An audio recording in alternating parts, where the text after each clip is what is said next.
Shell Advanced 10W40 Ultra 100% synthetic motorcycle oil 40 1 litre পরিমাণে আছে। এটা সম্ভবত থাইল্যান্ড থেকে আমদানি করে র্যানকেন মোটরস, কারণ এখানে সব থাই ভাষায় লেখা। এপিআই এসএন জ্যাসো MA2 সব স্ট্যান্ডার্ড দেখা যাচ্ছে। এবং এটার পিছনের যে স্টিকার, সেই স্টিকার আবার তোলা যায় কোনা থেকে, 2টা স্টিকার লাগানো মোটুলের মতো। বিভিন্ন ভাষায় এখানে নির্দেশনা দেয়া আছে। কি দেয়া আছে ওটা তো পড়তে পারলাম না, ইংরেজি ভাষায় নাই, এখানে বাংলা ভাষা তো নাই। যাই হোক, এটা আমার নতুন অভিজ্ঞতা।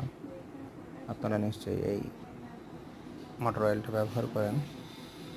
আপনারা ব্যবহার করে কেমন এটা ফলাফল পান জানাবেন। আমি এটা প্রথম ব্যবহার করছি। অবশ্যই এটার সাথে এরা আমাকে একটি বাংলাদেশের জার্সি গিফট করেছে। ধন্যবাদ।